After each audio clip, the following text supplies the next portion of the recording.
Hi guys, welcome to our video lesson 9.3 on exponential decay. If you haven't already, go ahead and grab your notebook, your calculator, and something to write with, and get ready to take some notes along with me. We're going to be working through 3-word problems today, all dealing with exponential decay. Yesterday we handled exponential growth, so pretty similarly to yesterday, we're going to be seeing problems that deal with a common ratio or a decay factor, meaning that there's a pattern of multiplication or our subject is declining at a percentage rate where it's going to be a different decay in every single step that we take.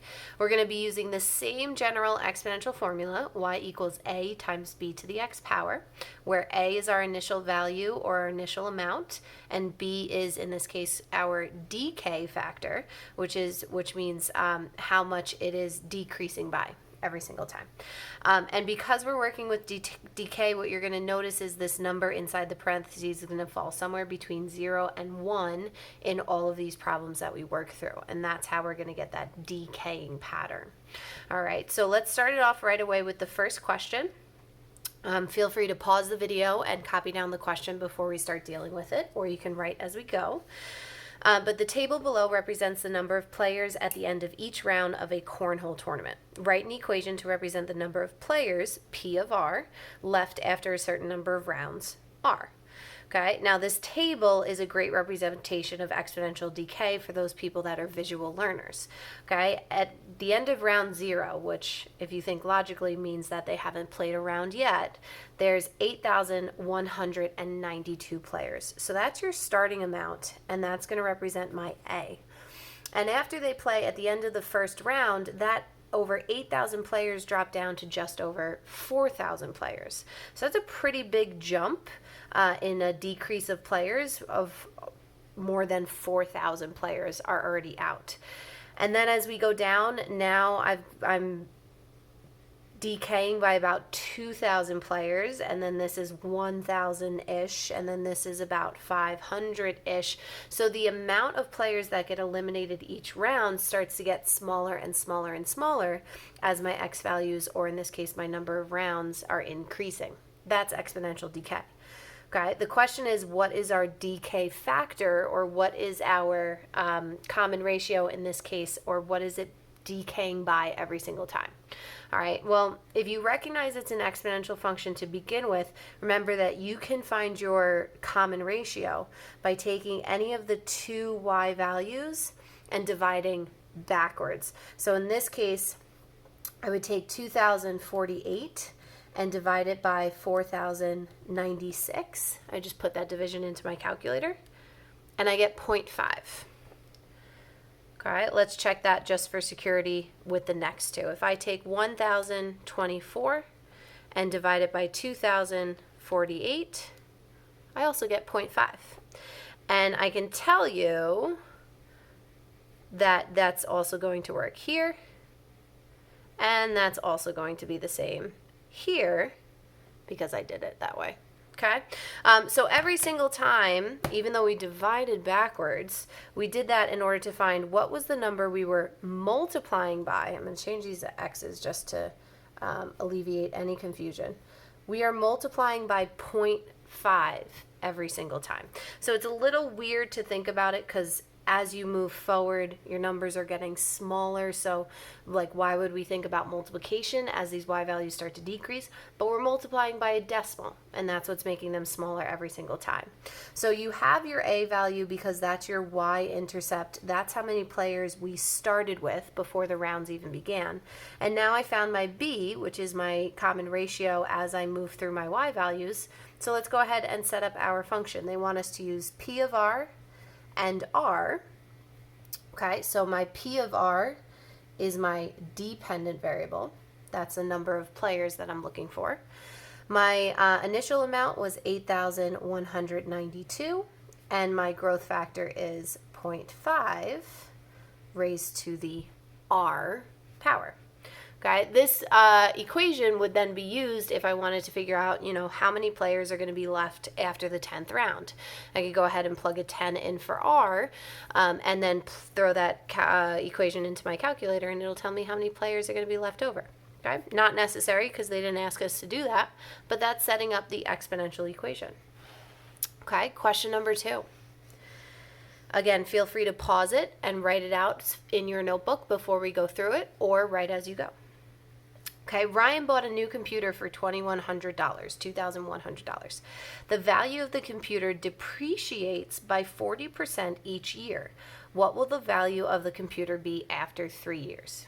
Okay, now, 2 things that make me think this is an exponential decay problem. First of all, the word depreciates. If you don't know what that means that it is decreasing in value. If something depreciates, then it was more expensive when you first got it, and now it's starting to lose its value after it's being used, and after years of wear and tear, it's not going to be the same amount. Okay? So it's depreciating. It's decaying in value, if you will. How do I know it's decaying exponentially? Because it's depreciating by a percentage.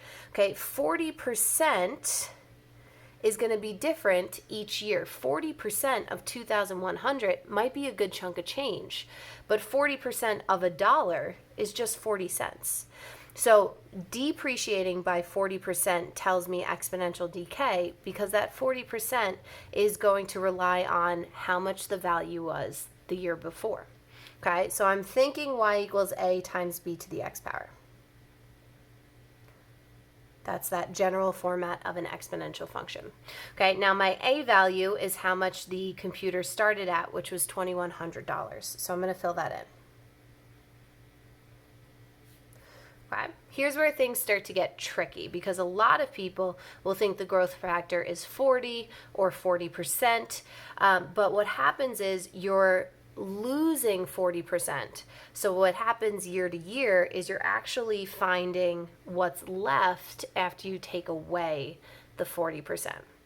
Okay, so what we do in algebra to kind of shortcut this, first things first, I'm going to take that 40%, I'll pop it over here, 40%, and I want to change it into a decimal. So if you remember from yesterday, percent means out of 100. So you take 40 divided by 100, which is simply just moving the decimal that's after the 0, because it doesn't exist here, twice to the left. So that would be 0.40, aka 0.4. And what we're going to do is we're going to take that 40% in decimal version away from what would have been 100% of the value, also in decimal version. So I'm going to start with a 1. And yesterday we saw an example with growth where I took 1 plus the percentage rate. Now we're talking about decay. So I'm going to take 1 minus the depreciation rate, which is 0.4 or 0.40. And that's going to be raised to the x value, which would represent the number of years. Okay, so if you're dealing with a percentage, 2 things to remember. First, change the percent into a decimal. We don't do any math if you have this percent symbol in here. And then if it's decaying or depreciating by a percentage, you want to take that number away from the full value, which would be a 1. Okay, now this asks us to find the value. So this would be the general formula for the value of the computer, and this asks us to find the value after 3 years. So I'm going to come up here and I'm going to rewrite my formula. 1 minus 0.4, which you can simplify, raise it to the 3rd power, which I'm actually going to show you guys that, because I told you at the beginning that b was going to be in between 0 and 1, and I want to show you how this number in here does end up being in between 0 and 1. If you take 1 minus 0.4 on your calculator or in your head, you're going to get y equals 2,100 times 0.6 to the 3rd power. Okay, so because that b value is a number between 0 and 1, I know my value is going to decay. It's going to decrease quickly at first and then start to flatten out. And what I need to do is I need to go to my calculator and I need to plug this in, 2,100 times 0.6 to the 3rd power. Use that caret above the division symbol for the exponential spot. And I get 400, y equals 453.6, which to me means that the computer is going to be worth $453.60 in 3 years. So we bought a computer at $2,100, and unfortunately after you use it for 3 years, you can't go ahead and sell it for that $2,100 that you bought it for. It's worth less, and in this case, it's worth less than $500. Okay? Last but not least, Brittany drank a soda that had 130 milligrams of caffeine in it. Each hour, the amount of caffeine in her body decreases by 9.5%. How much caffeine is still in Brittany's system after 5 hours to the nearest milligram? Okay, so let's dissect this problem a little bit. Okay, we start with 130 milligrams. That's going to be my A value. That's my initial value that went into Brittany's system, assuming she didn't have like a big cup of coffee in the morning or hasn't been running on caffeine all day. We're going to assume that this is the first amount of caffeine that she's gotten.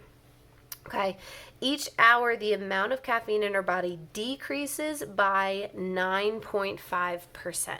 So there we've got that word decreases, which is going to mean decay in my head.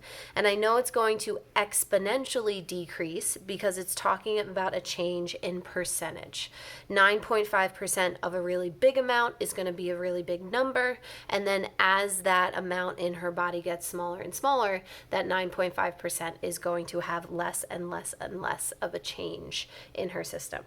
Okay, how much caffeine is still in Brittany's system after 5 hours? Okay, so if we're dealing with an exponential function, I'm going to start with my format, y equals a times b to the x power. I'm going to go ahead and change that 9.5% into a decimal, either dividing by 100 or swooping this decimal twice to the left. Okay, that would give me 0.095 as a decimal. Okay, and again, because it's decreasing by 9.5%, you want to kind of think of it as what's actually left over in her body. That 9.5% is going to be taken out, but what's left over. So as I fill in my values here, I'm going to have the y equals 130 is my initial amount, so that's my A value. B is going to be my common ratio, or my decay factor in this case, but we're going to take away from 100%. So 1 minus 0.095. Okay, that's going to simplify to my decay factor. And then that's going to be raised to the 5th power because they're asking about 5 hours. And again, you do not have to simplify this, but if you did do this subtraction in here, you would have a number, a decimal left over. That's less than 1. So that's where we get that decaying pattern from, because we are multiplying, we're taking something that's smaller than 1 and raising it to a power, and then we're multiplying it by 130. But I'm going to go ahead and show you guys how simple this one is as long as you plug into your formula correctly. We have 130 times 1 minus 0.095, and we're going to raise that to the 5th power. Okay, and if you can see that, I plugged it in here, and I got y equals 78.91984949, and I'm assuming that number goes on and on and on. Okay, so after 5 hours, she's got about 78.91984949 milligrams of caffeine. Thank goodness they told us we could round to the nearest milligram. So when I'm going to write my final answer over here on the side, I'm going to take 78.9, rounding to the nearest whole milligram, which would be 79 milligrams of caffeine still left in her body after 5 hours from drinking that soda. Okay, so these are 3 examples of word problems that deal with exponential decay. Remember, let me know if you have any questions. You can either contact me through Remind or Google Classroom. But if you want credit for taking these notes and doing your homework, send a picture on Google Classroom so that we give you your homework assignment, and keep a lookout for your practice problems in the next day or 2. Have a great day, everyone. Bye.